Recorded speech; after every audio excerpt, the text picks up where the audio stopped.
A very good morning and a warm welcome to all of you, dear students, to English class. Today, in English, we are going to learn a new lesson, that is the story of Gautama's quest. You might have heard about Gautam Buddha, right? Yes. So today we are going to learn about the quest what Gautama had or Gautam Buddha had. Okay? What is the meaning of the word quest? Quest means search. Okay, so Gautam Buddha had a search, or he wanted to know certain things. Okay, he wanted to find out the answers to certain questions. Okay, and this is the story wherein you will get to know what he wanted to know exactly. Actually, he wanted to know about the truth of life. He wanted to have the knowledge and understanding or enlightenment about the truth of life. So in this lesson, you are going to learn about how he tried to find out the answer to his question. Okay, so let's begin this lesson, the story of Gautama's quest. Gautama the Buddha was born over 2500 years ago as Prince Siddharth. Okay, Gautam Buddha became Buddha later on when he had an enlightenment.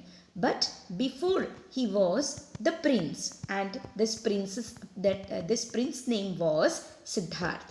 Okay, and he was born over 2500 years ago. So remember, student, Gautam Buddha was originally a prince. Okay, and he was the son of a king, Raja Shuddhodana. Okay, his father's name was Shuddhodana and he was the king. He was born on the sacred day of Vaishak Purnima at Lumbini. Sacred means holy, or what we say pavitra in Marathi, you can call it as Pavitra day. Okay, so when he was born, that day was believed to be a sacred day or holy day. Okay, so he was born on the sacred day of Vaishak Purnima at Lumbini, situated near the city of Kapila Vastu. Okay, so he was born on the, according to Hindu calendar, he was born on Vaishak Purnima. Okay, and in the place called as Lumbini, which is a city near Kapila Vastu, and Kapila Vastu is in Nepal. That you remember. So Lumbini is in Nepal.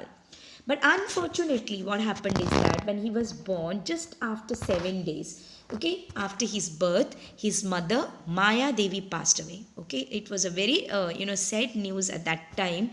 Unfortunately, when he was born, just after 7 days, his mother Maya Devi passed away. Passed away means died. Okay, so then it was prophesied at his birth that the infant would grow to be either a great Chakravarti, that is an emperor, or a sannyasi, that is a renunciate, who would bring comfort to thousands of lost souls.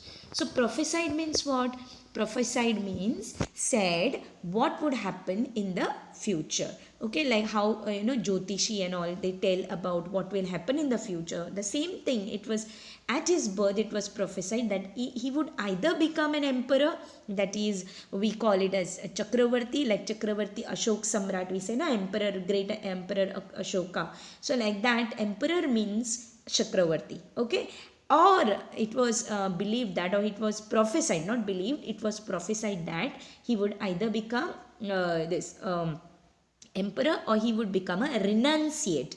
Renunciate means a person who gives up all the pleasures of his life for a reason. Okay, sannyasi na, sannyasi, they leave everything, all the pleasures, all the happiness of their life, and just leave a secluded or isolated life alone, right? The same way, a renunciate means a person who gives up all the pleasures of life for certain reason. Okay, for a certain reason.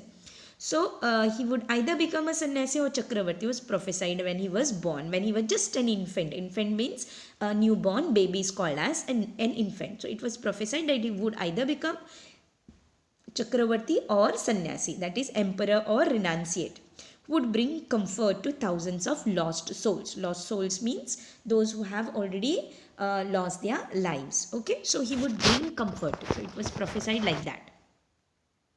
So, after hearing this, would anyone be, remain quiet, or anyone's parent would accept like this, that their child is going to become a renunciate? No, of course not. So even king, okay, king was also, he felt he was very sad at that time, and it was prophesied like that. Okay, so what he tried to do, let's see. Okay, so the king was determined to prevent his beloved son from renouncing the world. Okay, so he was, Siddharth was his only child, and he used to love him a lot, and he did not wanted his beloved son, so very lovable child, to just renounce the world, to leave the pleasures of the life, and just leave the kingdom and go away from his father, right? So he never wanted like that. He tried to prevent his beloved son from renouncing the world.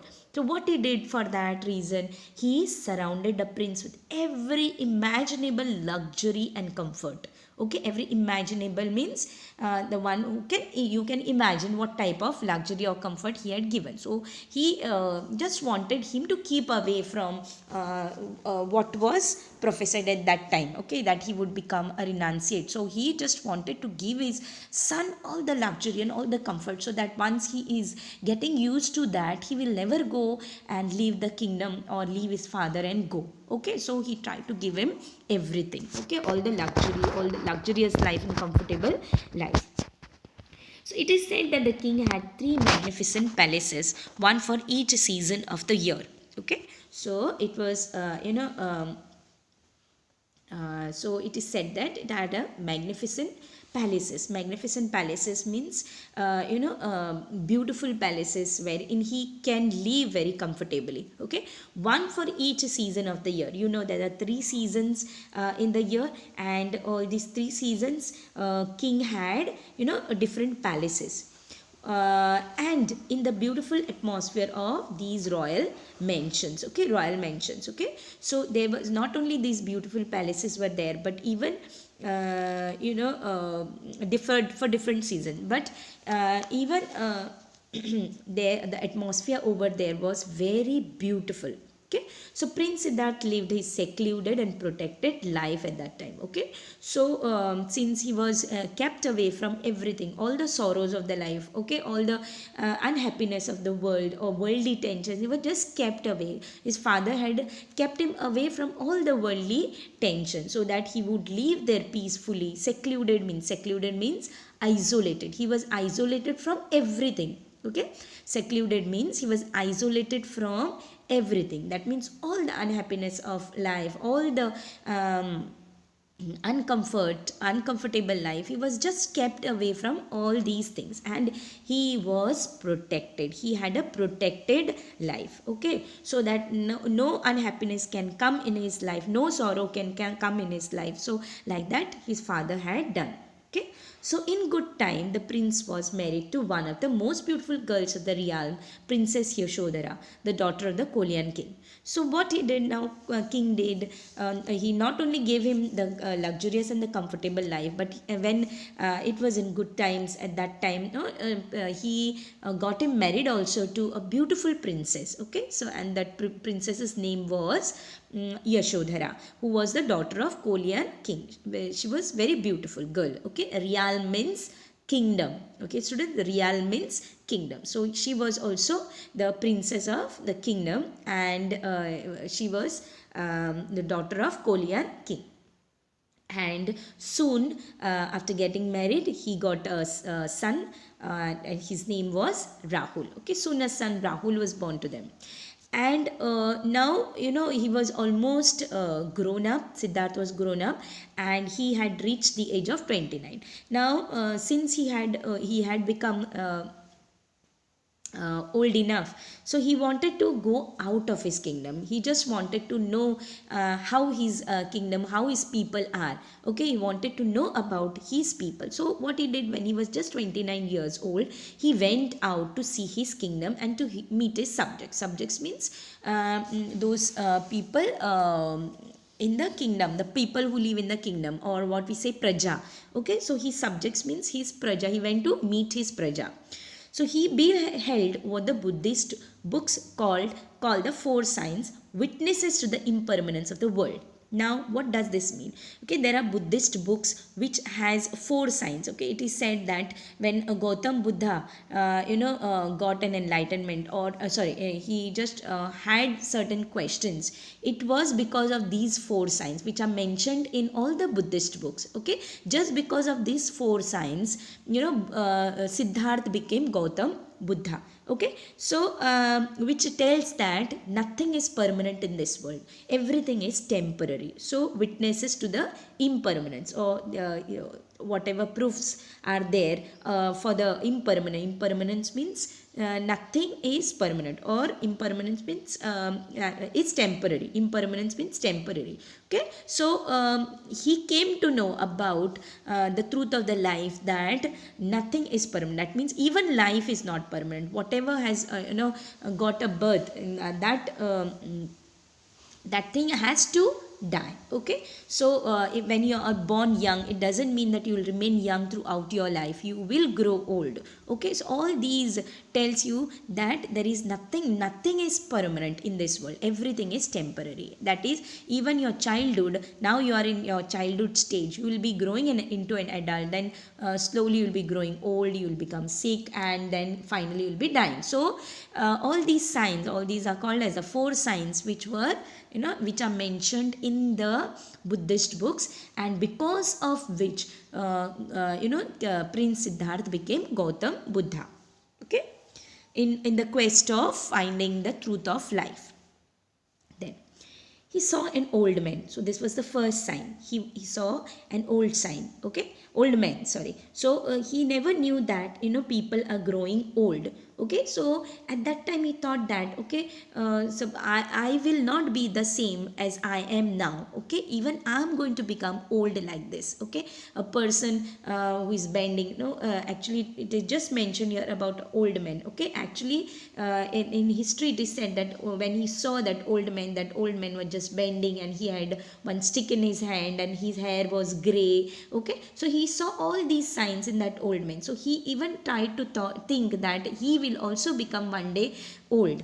Okay, so a diseased man, he also saw a diseased man, a dead man, and a monk. Okay, so he saw not only an old man but a diseased man also. That means people are also falling ill. He saw so he came to know that you may not be healthy all the time, you may fall sick also, and after living your life you will be also dying. That also he came to know. A dead man and a monk. A monk means a person who has a religious man who gives up all the luxuries and lives apart from others. Okay, like what we say bhikshuk. So bhikshuk are those people who leave everything, all the pleasures of their life. So he saw all these things. Then he thought that even people can have such a life like this. Okay, so these were the four signs which witnessed him that nothing is permanent in this world. So, and there entered into his heart a vision of dukkha. Okay, so at that time he got an idea or a mental picture of what is meant by dukkha. All this time he was living a happy life, a sukhi life. Okay, but now he got a vision over here means he got a mental picture of how dukkha can be. Okay, how dukkha can be, or how unhappiness is.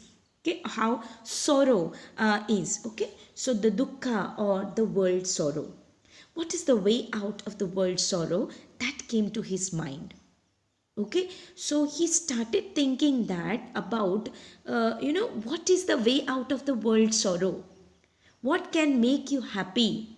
What can take you away from all the worldly sorrows, or worldly tensions, or worldly dukkha? He asked himself repeatedly, and he could not find an answer to that. Okay, so the unanswerable question led him to renounce worldly life. And because of these four signs only, or because of this question which came to his mind at that time when he saw all these four signs, he just went to find out the answer for that question, and he renounced his life. He renounced worldly life. Okay, happy life. Okay, so he left his wife and son and set out in quest of the truth of life. Okay, so he left everything, he left all the worldly happiness whatever he had until now. He left everything, he left his wife and even son also, and then he set out in quest of the truth of life. Quest in the truth of life means he went in a search of the truth of life. Then, the story of Gautama's quest that ends in illumination and attainment of Nirvana is one of the most moving tales of our time. Okay, means what? His quest or his search for the knowledge or for understanding or to have an enlightenment, ended in illumination means what? Understanding here. Okay, illumination means he got an illumination. Now he had an understanding. And attainment means achievement of nirvana means what? A state of peace. Okay, nirvana is a state of peace and happiness that a person achieves after giving up all the personal desires. And especially nirvana you get when you what we say when you have a vibhakta life or a virakta life. Okay, so like that he also once he found out about the his answer. Okay, that is when he attained or when he got illuminated about finding out the answer for his question, that is what how can we come out of the worldly tensions or worldly sorrows was the question of his. And once he found out the answer, okay, he attained the nirvana means it is the state of peace and happiness. Okay, so for 6 years did Gautama practice intense asceticism. Okay, intense means very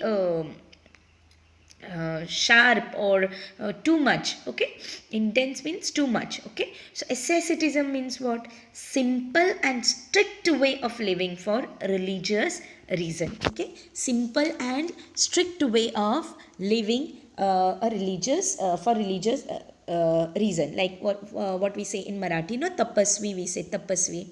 Okay, so the or virakta, so he became virakta or became like a tapasvi, and and he followed this for 6 years. Okay, so for several days in succession means one after the other. For several days in succession, he ate barely a grain of rice.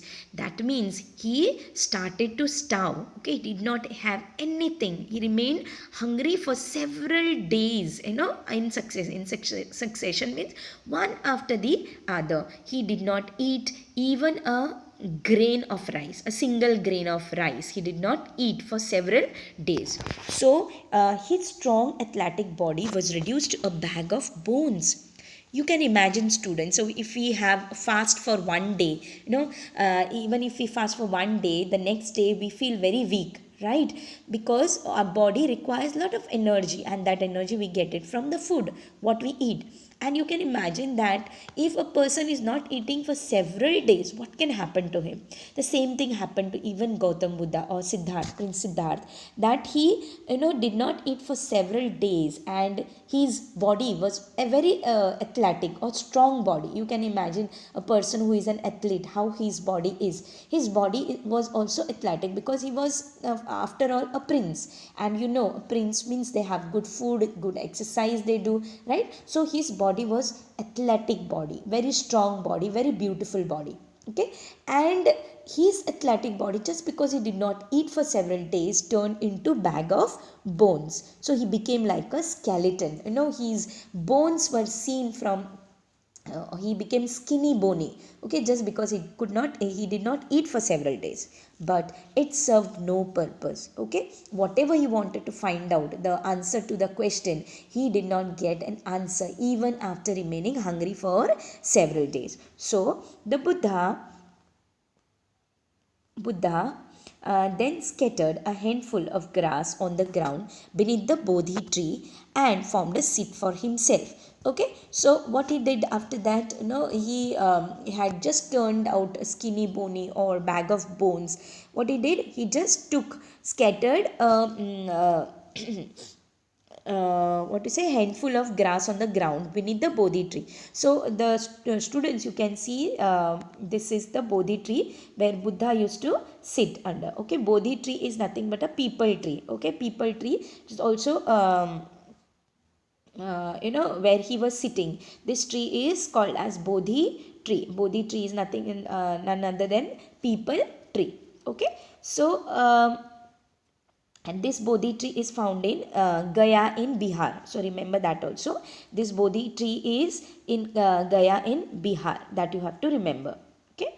So he sat on the scattered a handful of grass on the ground beneath the Bodhi tree and formed a seat for himself. Now what he said, I care not if my skin and nerves and bones decay. He thought, I cannot if my life blood dries. I shall not give up until I attain the enlightenment. So, what he said to himself that I don't care even if my skin and the nerves and bones are getting decayed. Decayed means get destroyed or maybe getting rotten. Okay, so he said that I will not care even if my skin or my nerves and my bones are decaying. He said to himself, and even the blood inside my body, even if it gets dried up, even then I am not going to get up from here. I'm not going to leave whatever I'm thinking. Okay, I shall not give up. Okay, I will never give up until I find out the answer to my question, or until I attain enlightenment. Enlightenment means nothing but a state of how okay, a state of having knowledge or understanding, that is called as enlightenment. So he thought that unless and until I don't find the answer to my question, unless and until I don't go into enlightenment, that is a state of having a knowledge and understanding, I am not going to give up. Okay, till even I don't care even if my skin, nerves and bones will decay, or my even a drop of blood, all the blood in my body, even a single drop which is there finally would also be not there. I will not care for that. I have to find out the answer to my question. So you can imagine such a divine willpower. Can anybody have a divine? Can anybody think of a willpower having like this? He had that divine willpower. He wanted to know the answer, and he was, careless about his body. He did not think about his body, that his body is getting decayed, or his body is becoming bony. Okay, he did not care about. So such a divine willpower he has, such a great determination he had. What divine willpower in these words! And what may not a man achieve if he would wake up his willpower? Yes, of course. If you have a strong willpower, it is mandatory. You will get something. Whatever you think about, when you have a strong willpower, you will be reaching your goals, or you will be having success. So even he had that strong willpower. Okay, but still he did not find the answer to his question. Okay, it is said that he saw a vision.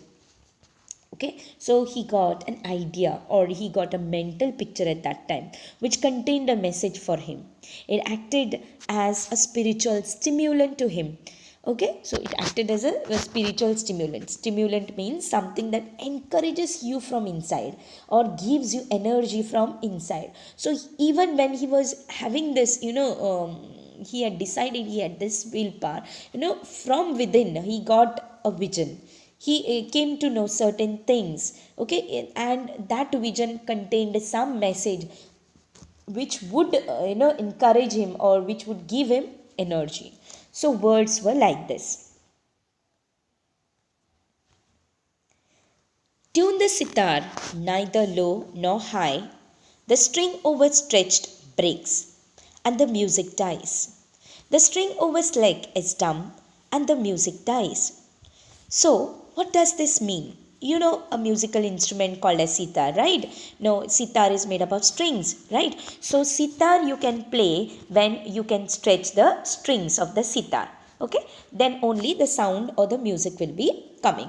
But if you overstretch it, If you overstretch the strings of the sitar, they will break. And once they break, there won't be any music. So the music will die. Okay, this is one thing. Secondly, even if you overslap means what? If you make it very loose also, when you make the strings very loose also, what will happen? They'll become dumb. Dumb means what? Silent. Here also the music will die. Music will not be played. Okay, so this is a mere fact that whenever you take a stringed sitar or any stringed instrument, if you just overstretch it, you will not get a beautiful piece of music, or by overstretching the strings will break, and of course the music will die, right? And even if you make it loose also, you will not get any music. It will become silent, and here also the music dies. So this was the message which he had vision at that time. Okay, when he was just having asceticism. Okay, fine. So he thought to himself, I too have tortured my body to starvation, right? And I have taken extremes. Let me follow the middle path. So he realized that after getting this vision, or after hearing this message, or after having the vision of this message, he came to know, or he realized that he also had tortured his body by not giving food to it, right? You need to live, and for living you require to eat food. So he also had tortured his body without giving it food. So he said that it should not be like, you have to torture, you have to overstretch the string. Now the word which says you overstretch the string, the music dies. The same way, if you make your body torture without having food, okay, will not work.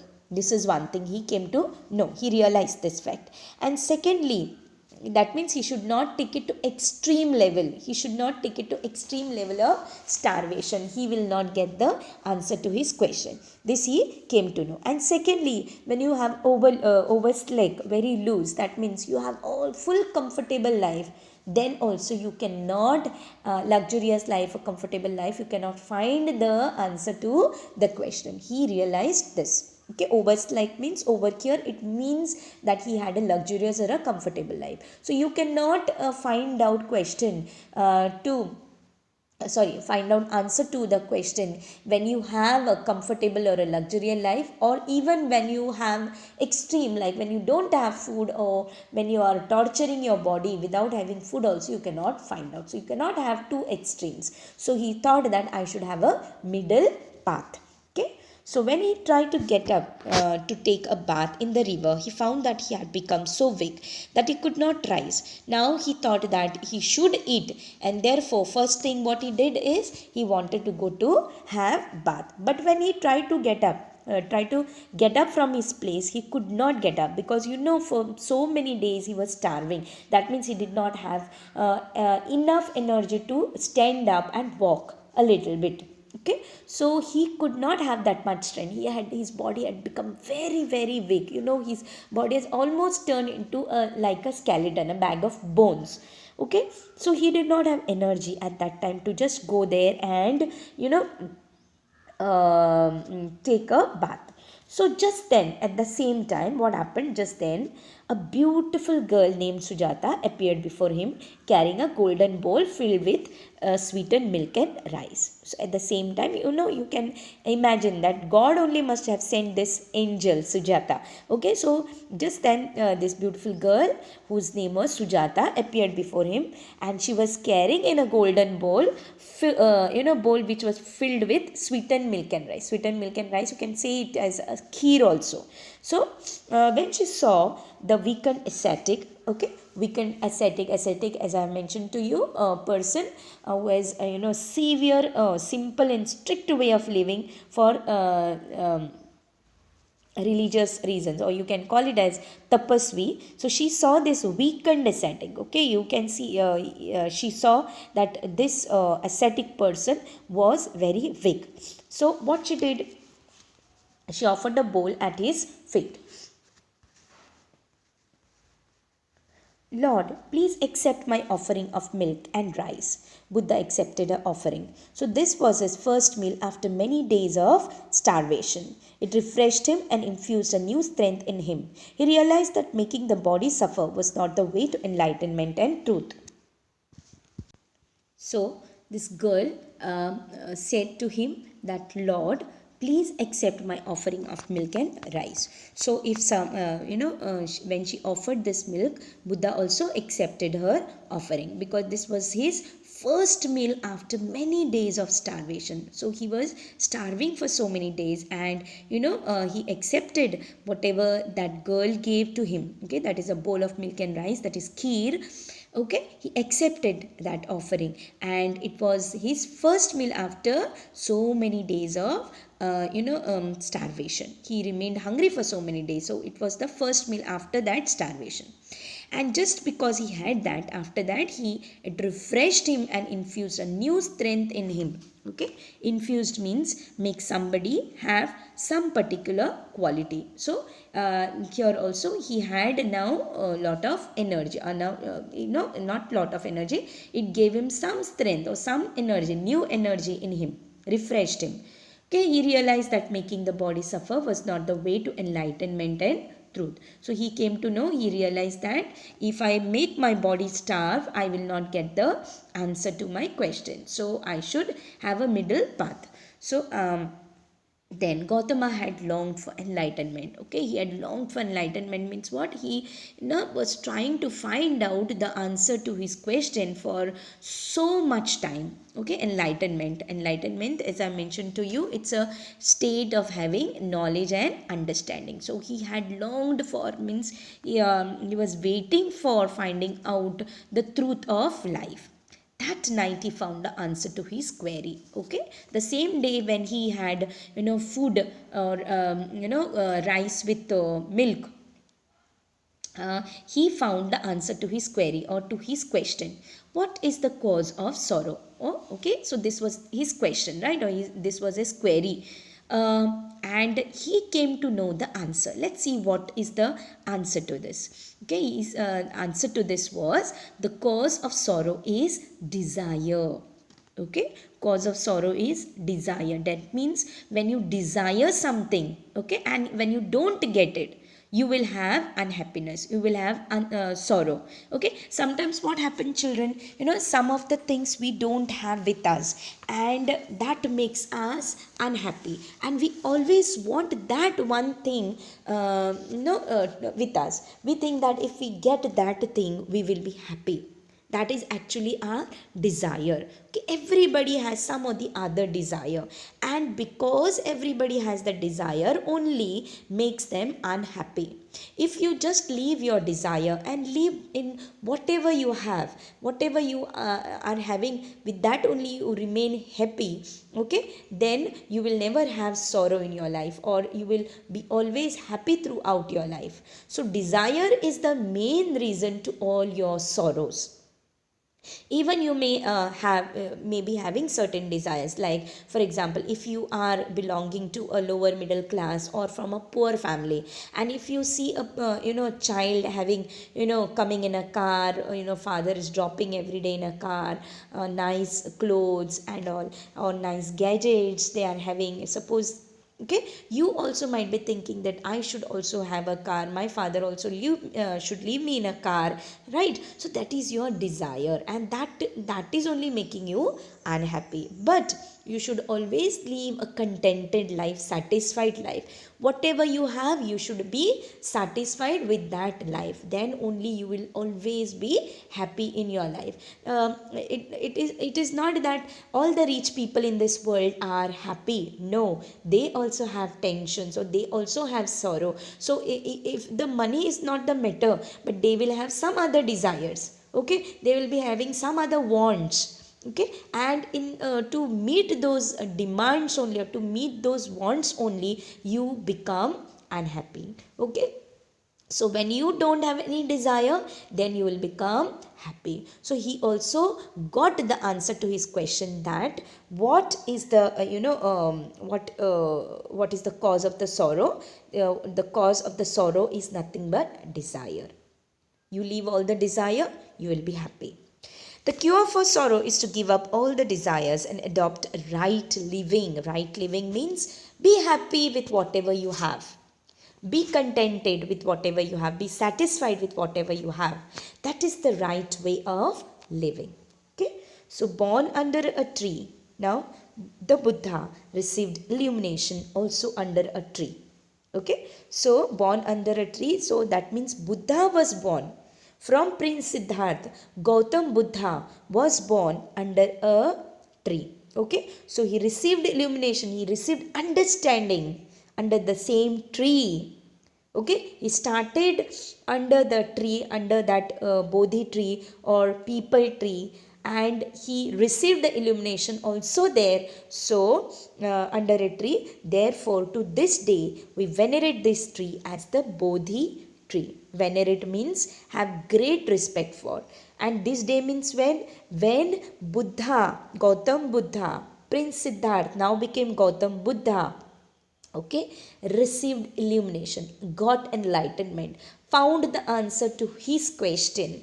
Okay, students, so when he got enlightenment, got found the right answer to his quest, okay, that day is celebrated, that day is respected, or that day has veneration. Okay, venerate means have great respect for. So this tree is also, this Bodhi tree is also respected on that particular day, and Bodhi tree is in Gaya in Bihar, that is in India. Okay, students, I hope so you have understood this whole lesson and whole story of Gautam Buddha. How from Prince Siddharth he became Gautam Buddha. He had all the luxurious life, or he had all the worldly happiness in his life. But then when he came to know those four signs of impermanence, he realized that there has to be something which he has to find out. His quest for the truth of life began, and once he found out the truth of life, he attained Nirvana. Okay, student, he also took samadhi at the same place, that is under the Bodhi tree itself. Okay, students, so this is what all about the story of Gautama's quest. I hope so you have understood, and even I hope so you liked Gautama's story. It is one of the most moving tales of all the times. Okay, even our times, our means my time also, it was a beautiful story. Even I liked when I was a child. Okay, and I hope so you also might have liked this story, right? Yes. So the cause of the sorrow is nothing but desire. So do not desire much. Whatever you have, be happy with that. Thank you. So I want you all to read the lesson and try to find out the difficult words or meanings of the difficult words, and even try to find out the answers to the questions which is given in the textbook. Thank you, dear students.